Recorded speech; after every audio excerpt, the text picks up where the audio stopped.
Coming up on Mavericks today, we're going to go behind enemy lines, catch you up on the latest news and notes from the Boston Celtics, including a Kristaps Porzingis injury update. But before we get to all that, if you want the Mavs to win the NBA Finals, spam me in the comments, ME.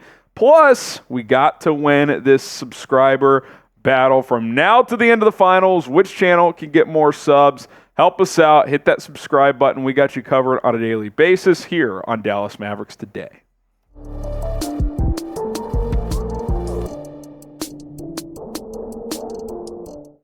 Harrison Graham and Jeffrey Cooperstein with you. Coop, 3 days away from Game 1 on Thursday night. We, of course, will be live. So close yet so far. Yeah, so close, especially with the Stars bowing out last night. It's like, let's just get here. But 3 days away, we go behind enemy lines on today's show and get you caught up on some of the stories around the opponent right now. Let's start with our good old friend, Kristaps Porzingis. Coop, catch us up on the latest if he's going to play in the finals or not. Yeah, it's looking optimistic for him. He hasn't played since Game 4 against Miami. He has a calf strain that was pretty serious. Mazzulla said he did everything at practice over the weekend. Now, he did say that practice was more of a moderate than like a full-blown practice, but it seems like he's trending towards a Game 1 return for the finals, so don't be shocked to see him out there on Thursday night at the TD Garden. If it was up to me and I was guessing, I'd say he plays in Game 1, which is kind of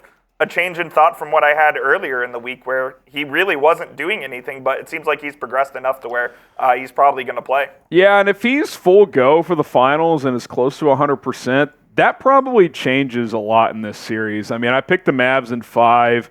It was a bold pick regardless. If he's full throttle, that would probably change my thinking. I would still pick Dallas, but I'd probably go 6 or 7. Because, look, I think he just impacts a lot. He can stretch the floor even more consistently than an Al Horford. He's 7'3", so he's kind of an inconsistent rim protector, but when he's locked in, he can really impact things there. I think pick and roll defense at least becomes adequate from Boston's standpoint, where at this point through the playoffs, they've been the worst pick and roll defense in the postseason. I think his absence has played a role in that. There's no question he presents a matchup problem. And, if you're Boston, they might play 2 bigs a lot of the time. Now, Dallas was able to withstand that against Minnesota, but it's a little different of a challenge when both Al Horford and Porzingis can play on the perimeter, whereas Rudy Gobert, at least offensively, and quite frankly defensively too, could not. So it's definitely a different look that Dallas would have to withstand. So yeah, I mean, this is certainly a big deal if he's able to go, especially from the onset of this series. Yeah, and with Porzingis being out there on the court, it really allows the Celtics to play a true 5-out offense, which they like to do. That's how they want to play on the offensive end. Of course, Horford can knock down the shot from outside as well, but Porzingis is pretty lethal from 3, especially if he's open. So that definitely would be a big boost to the Celtics, and that's how they want to play. So if he's back, he certainly presents a bunch of different problems that Jason Kidd kind of has to solve for, and he adds another dynamic to the equation here. And again, it's one thing, if Daniel Gafford or Dereck Lively has to occasionally come out on the perimeter against a Naz Reid or something like that. It's another thing if it's like half, 2/3 of the game where, one of Lively or Gafford is having to chase Porzingis around a little bit. Exactly. So it'll be interesting to see, does Dallas play more zone? How does Boston attack Dallas because of that fact? So that should be interesting. Maybe that causes Maxi Kleber to have a bigger role in this series. Who knows? It'll be interesting to see kind of the X's and O's chess match between Jason Kidd and Joe Mazzulla. Will KP play Game 1? What do you guys think? Type P for play, S for sit. I'm with you, Coop. Unless there's some sort of setback today or tomorrow, I would guess they ramp up kind of a 5-on-5 type of practice today or tomorrow and kind of see if he holds up. And he wakes up the next day and is good to go. I mean, I don't really have a reason to think he's going to sit at this point in time. It's the finals. It's now or never if you're both these teams. And I would expect there to be little to no minute restriction either if he plays. Because like you said, I mean, it is now or never. There is no other series. And they will have had, 10 days off between their final game and Game 1? So and it would be like, I'm trying to do the quick math. I think it's like 5.5 weeks since he last played. That's a long time off for a calf strain, even if it is a severe one. Yeah, I expect him to play. I guess we'll see on Thursday for sure, but everything is trending towards him being out there against the Mavs in Game 1. Let's get to the next topic here. How will Boston defend Luka Doncic? Joe Mazzulla, Dereck White have discussed that in terms of how having to stop the Mavericks duo superstar combo with Doncic and, of course, Kyrie Irving as well. So we'll get into all of that. But first, don't forget to subscribe to the channel. We are your home for the NBA Finals from a Dallas Mavericks perspective, youtube.com/MavsTV. Hit that sub button. We'll be live on Thursday for Game 1 action. Wait. We've explored a Tuesday live show tomorrow. We'll see. That's up in the air. We'll for sure at least have an episode Tuesday and Wednesday, but stay tuned for all of that. But we will be live for every single game, so hit the subscribe button. Let's get as many MFFLs Mavs are in the finals. In here. Yeah, this is the time, baby. Let's go.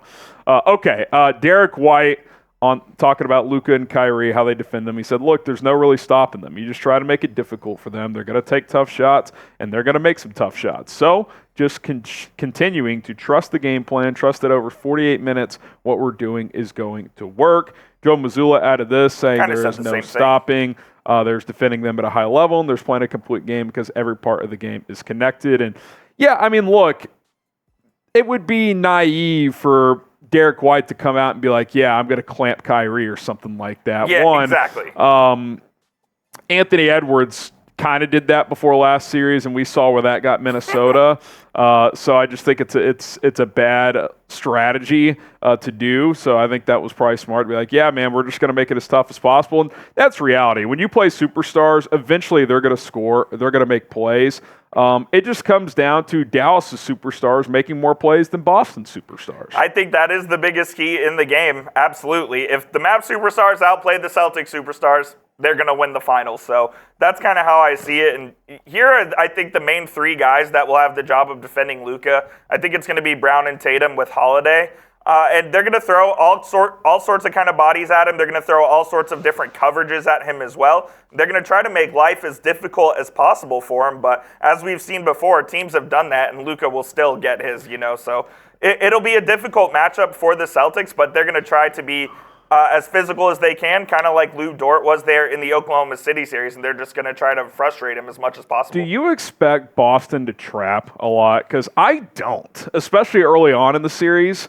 Maybe they go to that if they're having issues, but I would say from the start, I wouldn't expect that, but it's kind of a pick your poison there. If you don't trap, Luka's going to cook you one-on-one. If you do trap, you're playing 4-on-3 with Dereck Lively probably, passing from out of a 4-on-3 from the free throw line. So it's kind of a pick your poison point for the Boston Celtics, but I would expect them to not trap at some point, and then they'll just kind of feel the game out and adjust from there. Yeah, when you talk about Kyrie, we've kind of discussed this, but Holiday and White going to be the two primary guys. And, you mentioned Holiday on Luka on the last graphic. You might get that some. I think that's a bad matchup for Boston because length and quickness don't necessarily challenge Luka like brunt force does. Like we saw, McDaniels is long and quick. Couldn't stop him. Lou Lou Dort gave him some issues because he's basically a middle linebacker out there. Able to get away with murder, but that's neither here nor there. The point is like if you're Boston, put your thick defenders on Luka. Like I think that's going to be their best chance to at least, like Dereck White said, try to make it frustrating, try to slow them down at the end of the day. More to discuss in a moment, but we got to talk about our sponsor first. That is Prize Picks. The NBA Finals are here. This is the best time to download the Prize Picks app. Go to prizepicks.com/CLNS. Use the code CLNS, Daily Fantasy Made Easy, where you can turn $10 into $1,000 right now. Takes you less than 90 seconds to create an account. Takes less than 60 seconds to fire off your first entry. We got a 3-player entry for Game 1. Prize Picks offering a special right now. Half a point for Jayson Tatum, so you take the more on that. Pair that with at least one other player, if not multiple, and you got a chance to cash in. 10 to win 50 on this 3-player entry. More on Luka Doncic, 31.5 points, and then more on Dereck Lively, points, rebounds, and assists. I continue to think that you're getting good value from Prize Picks on D. Lively's, some of his stats. He continues to ball out there. PrizePicks.com/CLNS. Use the code CLNS to get that $100 deposit match when you sign up today. Choose more, choose less. It's Prize Picks. If you don't, or if you want to delve into other sports too, Major League Baseball, NHL, playoffs as well, although with the Stars being out, our hockey talk is concluded for the season.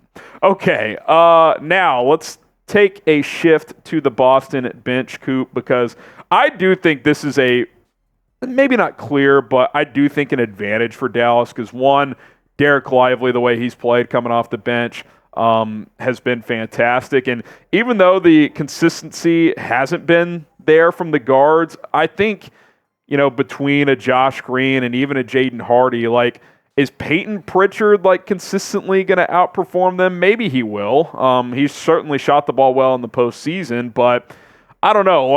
If Sam Hauser's checking into the game, I'm feeling pretty good if I'm Dallas. Absolutely. And even with Porzingis, if he's healthy, their bench consisting basically of Al Horford, Sam Hauser, and Peyton Pritchard doesn't really concern me. They're going to need a guy to play really above his level, essentially, in this finals in order for them to get something from their bench. And I do think it's advantage Mavs here because I think the Mavs have and it's also, I'm looking from a Mavs lens, but the Mavs have Dereck Lively, Maxi, Kleber, and a Jaden Hardy probably coming off the bench as their main Josh three. Green. And Josh Green. I think that's better than what the Celtics have coming off the bench. Yeah, I do too. I mean, obviously Horford's a guy who's been there, who's done that, but at minimum, I think Lively kind of cancels that out just in terms of overall impact. I think all three of the guys we just mentioned, I would trust in an NBA Finals game. Maybe, look, you're projecting a bit with Jaden Hardy. He's a very young player still. Exactly. But compared to Hauser, it's okay. I know we've been critical on Josh Green, but for the most part, he's done some pretty good things off the bench for what you're asking him to do. It wouldn't shock me, Coop, if you get to Game 3, Game 4 of this series where Boston's kind of just playing 7 guys. It's the finals. Minutes are going to get ramped up for the key players. They've had 10 days off. Tatum, Brown, Holiday, those guys might be playing 43, 45 minutes a game. And I kind of expect it to be the same on the Mavs end, that Luka and Kyrie will play 40 minutes at least per night. So it's kind of not a moot point, but the bench does become less of a factor as you get deeper into the postseason because you're just playing your best guys. But you do need some sort of contribution from them because the guys can't play 48 minutes unless you're Tom Thibodeau. That's kind of why they're out of the postseason. But you need some contribution from those guys, and I expect the likes of Lively and Green and Hardy and Kleber to be a little bit more effective than the Celtics. And that's why getting Kleber back, even in a limited role, is still critical because, you feel like if you put him into the game, he at least knows what to do. I don't know, you have to turn to Sam Hauser, that Xavier Tillman in a pinch. I don't know, that would concern me. Yeah, so I actually do think from a bench standpoint, the Mavs had the edge. Starting 5 probably slightly favors Boston, so we'll see. It's going to be a great series. I think a key for Dallas is their bench does have to be more impactful than Boston, so we'll see if that plays out throughout this series. If you made it to the end of the video, spam MFFL. That makes you a real one here on Dallas Mavericks Today. 3 days away from the NBA Finals. Coop and I can't wait. Hopefully you guys can't either. We'll be back tomorrow in some regard, whether it's a live show or just kind of an update episode getting you guys ready. So keep it locked in here, and we'll see you then.